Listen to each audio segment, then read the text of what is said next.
আসসালামু আলাইকুম। আমি মোহাম্মদ রেজাউল ইসলাম শিমুল, দেশপ্রেম এগ্রো ফার্ম থেকে বলতেছি। আমরা যারা মাছ চাষি ভাই তাদের জন্য এই প্রোগ্রামটা। প্রতি একরে 10 থেকে 15 লক্ষ টাকা আপনার প্রফিট কীভাবে করবেন সেই প্ল্যানটা নিয়ে আলোচনা করব। যারা বিশেষ করে বাংলা মাছ চাষি তারা প্রোগ্রামটা অত্যন্ত গুরুত্ব সহকারে শুরু থেকে শেষ পর্যন্ত দেখবেন। জলাশয় মানে 1 একর জলাশয় পুকুরটা পরিবেশ হইতে হবে মোটামুটি 5 থেকে 7 ফিট যেন পানি থাকে, এর নিচে হবে না সারা বছর। একদম বছরে 1 বছরের মধ্যে 5 থেকে 7 ফিট যাদের পুকুর আছে তারা এই প্ল্যানটা করবেন। তো কী করবেন, আমরা প্রথমে যে কাজটা করব সেটা হলো যে প্রথমেই অনেক বেশি মাছ ছাড়বো না। মাছ আমাদের প্রত্যেকেই যে মাছটা ছাড়বো সেই মাছটা হবে 1 কেজি সাইজের। যারা কাপ ফ্যাটেনিং, এটা বিশেষ করে ফ্যাটেনিংয়ের ক্ষেত্রে যাদের এটা সুযোগ আছে তারা দেখেনি কাজটা করা যায় কিনা। আমরা প্রতি শতকে যে কাজটা করব 8 পিস মাছ ছাড়বো। প্রতি শতকে 8 পিস রুই এবং মিরকা, রুই বা মৃগেল যেটা বলতে পারেন। তো রুই প্রতি শতকে 8 পিস যদি থাকে তাহলে রুই দেবো 6 পিস, মৃগেল দেবো 2 পিস। সবটা হবে 1 কেজি সাইজের। কোন ধরনের মাছ 1 কেজি ছাড়বো সেটাও আমি বলে দিই। ধরেন আপনার পুকুরে একসঙ্গে জাল টানছেন, 100 পিস মাছ উঠছে। 100 পিসের মধ্যে সবচেয়ে বড় রুইগুলা, ফার্স্ট গ্রুইং যে রুইগুলা, মিরকাগুলো, এটাই বাঁচবেন। তাহলে আমরা 100 শতকে যদি প্রতি শতকে 8 পিস দেই তাহলে আমাদের 8 গুণন 100 অর্থাৎ 800 পিস আমাদের মাছ লাগতেছে, বেশি না। রুই মিরকা মাত্র 800 পিস। এই মাছটা আপনি স্টক রাখতে হবে আপনার।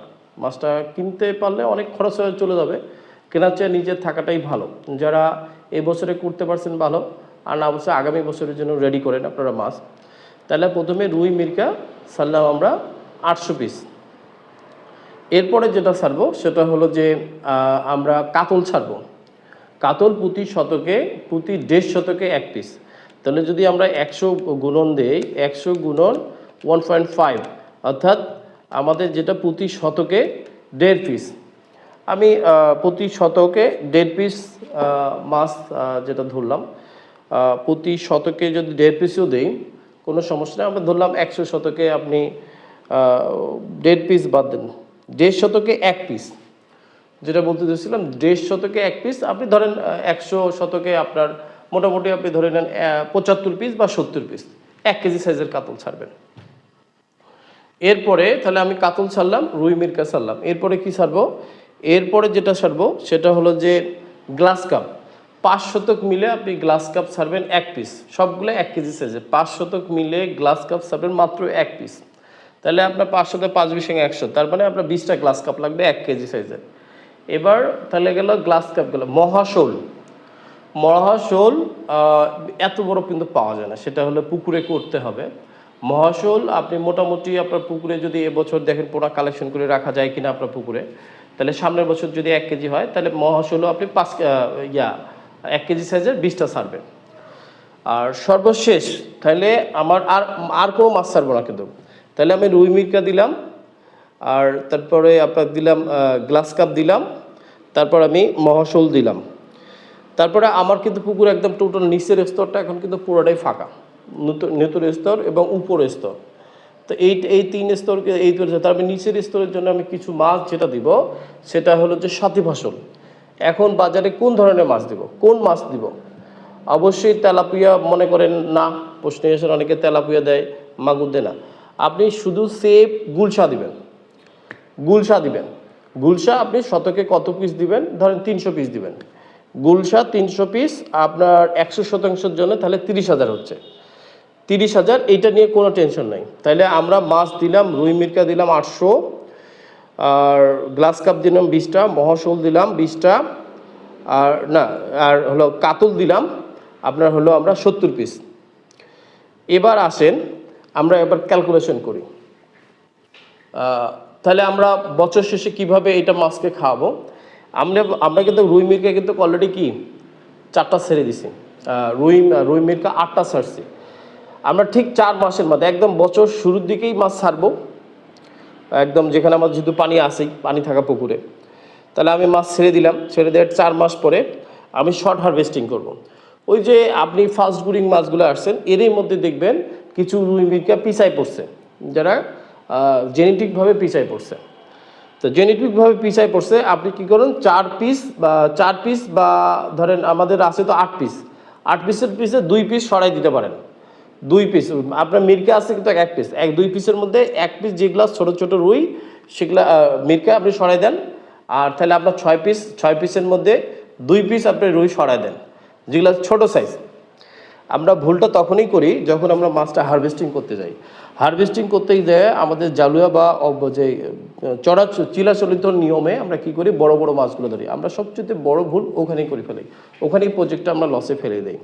তো আমরা কখনোই করব না এই কাজটা, যে ছোট সাইজের মাছটা ধরতে। আপনার তো মাছ 1 কেজি সাইজেরই আছে, আপনি ছোট মাছটা ধরবেন। তো ছোট মাছটা আপনি যখন দেখবেন যে রুইকে দেখা গেলো যে মোটামুটি আপনার আগায় গেছে 2 কেজি, 2.5 কেজি, বা দেখা গেলো 4 মাসের মধ্যে 2.5 কেজি পর্যন্ত চলে গেছে, আর কোনোটা আছে 1.5 কেজি, আপনি 1.5 কেজি সাইজটা ধরে ফেলবেন। 1.5 কেজি সাইজও ধরলে তো আপনি একটা বাজার রেট পাবেন।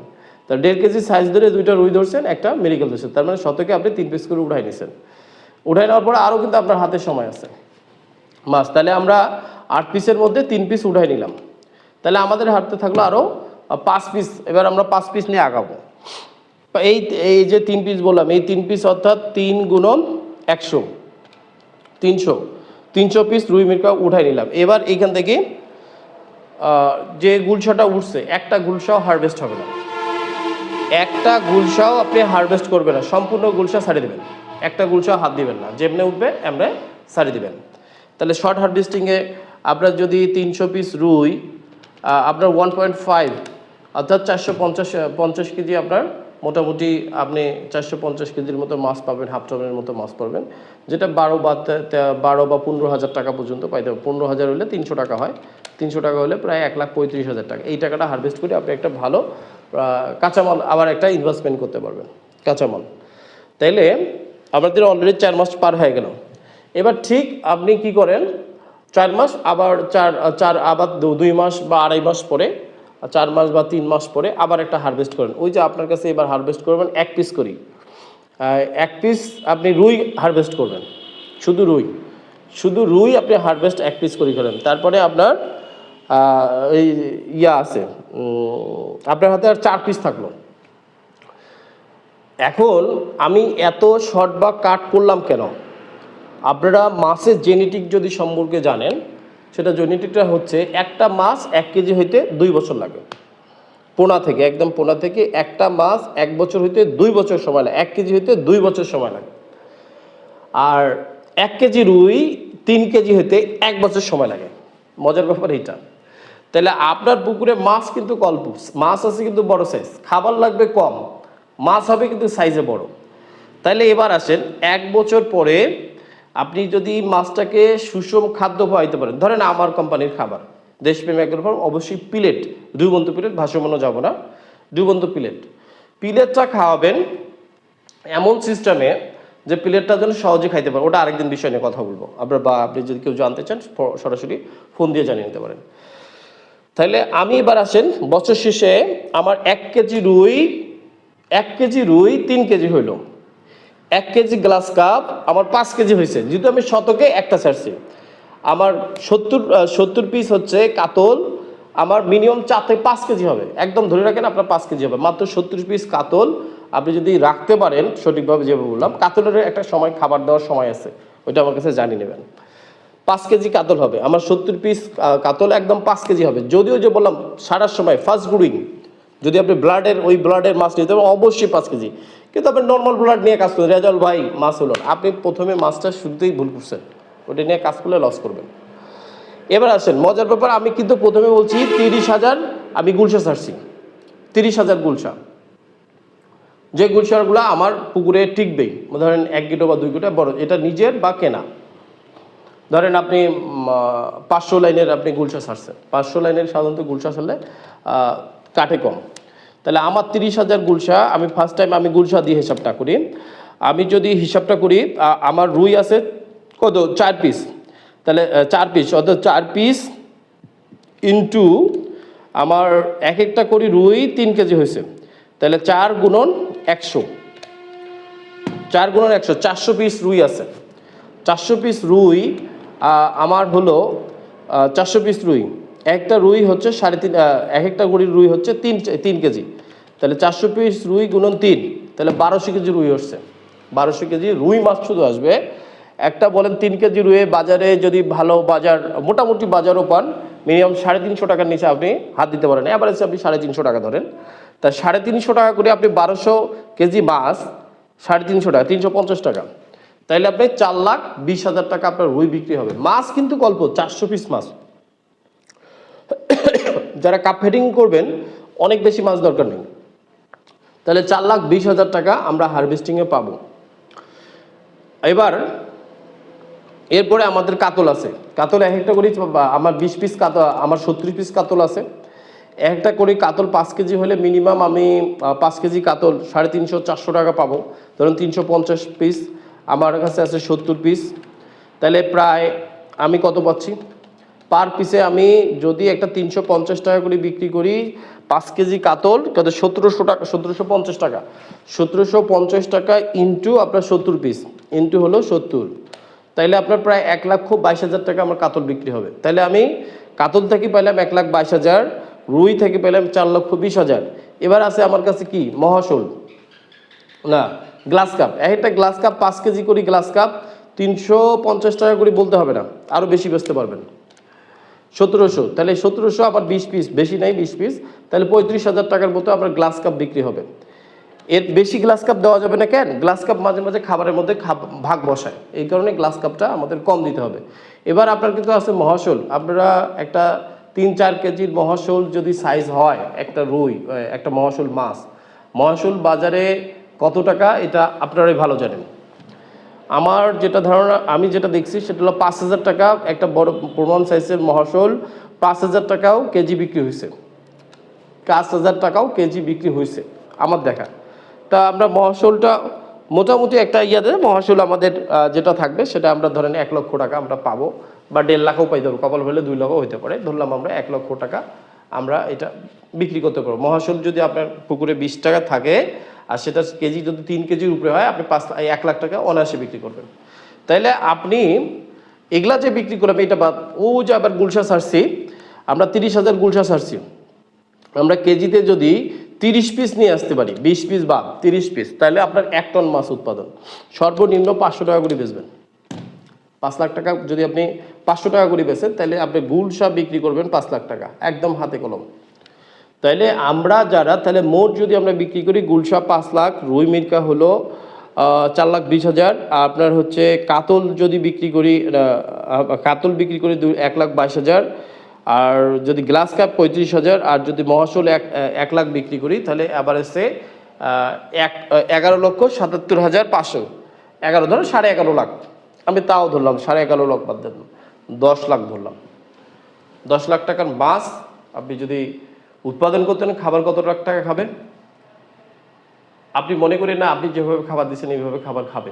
এত খাবার খাবে না। মাছ বড়, বডি ওয়েটের 1% তারা খাইতে পারবে না।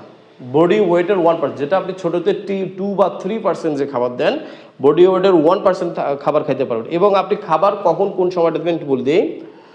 আপনি খাবারটা দিবেন সকালবেলা, যখন আপনি খাবার দিচ্ছেন তখন খাবারটা অবশ্যই নেটের উপরে বা ট্রের উপরে দিতে হবে। পুকুরে নেটের উপরে পানি থেকে 3 ফিট উপরে দিতে হবে, পানির নিচের গভীরতা থেকে 3 ফিট উপরে খাবার দিতে হবে। পুকুরে 4 থেকে 5 জায়গায়, 5 ফিট বা 3 বা 5 ফিট বাই 7 ফিট বা 4 ফিট বাই 5 ফিট একটা নেট তৈরি করবে ট্রেনের মতো। ট্রেন না থাকলে নেট পানি থেকে উপরে টান করে রাখিয়ে দেবেন, ওখানে খাওয়াতে ওখানে খাবে।